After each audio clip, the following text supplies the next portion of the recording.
Good evening and welcome to the Commentary Hub's roundup of Day 18 in the Women's World Cup 2023.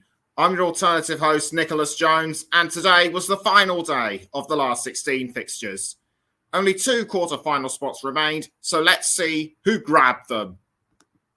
We'll start with Colombia against Jamaica at the Melbourne Rectangular Stadium. Jamaica have done really well to reach the knockouts and be the first Caribbean nation in all World Cups, both men and women, to do so since Cuba in 1938. They held Colombia firm and put up resistance against them, but Las Cafeteras would break through after 50 minutes when captain Catalina Uzmay received a wonderful cross from young Ana Maria Guzman and struck it home. Jamaica almost hit back straight after the goal by Uzmay as Jodie Brown's header struck the post. They would unfortunately be denied again as Drew Spence headed just wide with the clock running down.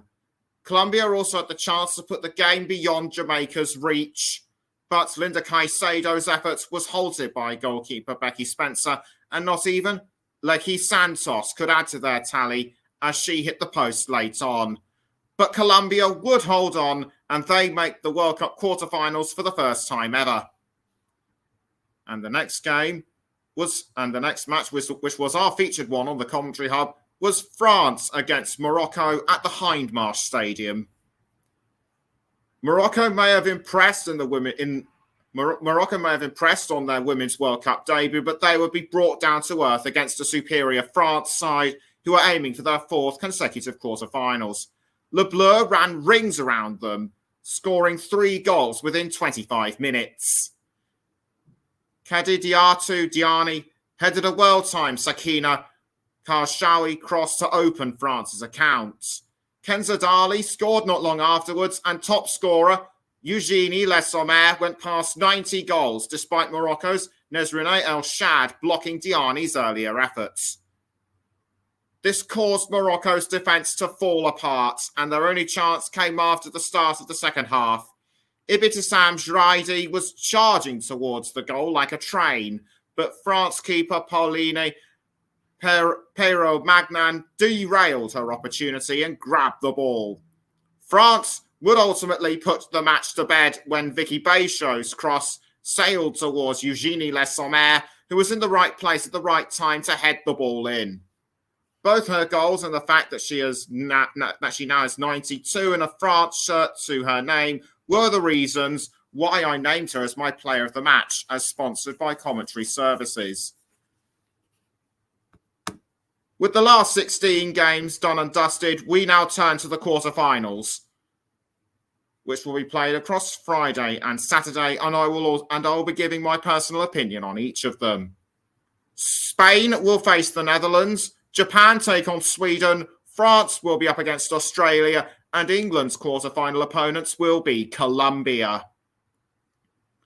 Spain and the Netherlands are both competitive, so this one could go either way. If the action is tight, we may even see penalties between these two. But I find it difficult to pick a winner. Japan against Sweden could also go to one or the other, but if I was to take a guess, I would go for Japan, given their last round victory against Norway and their dominance in the group stage. But then again, I could be wrong, as Sweden aren't afraid of anyone, given how they took the USA to a penalty shootout and won. It's also difficult to choose between France or Australia, as both are evenly matched in my view. But I think Australia could be motivated by the support of the home crowd, and this is also their first match at this level. As the Matildas have well-known stars like Rasso, Ford, Catley and Kerr amongst others, France may have their work cut out. But France are known to be resilient against any opposition, so this could go to extra time or beyond.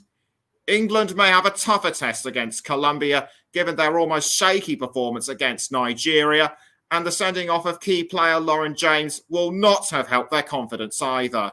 But England have dug deep and won matches against such opponents before, so they could do so again. Colombia have a strong side too, so this one could also be very close. The match could even go to extra time and penalties.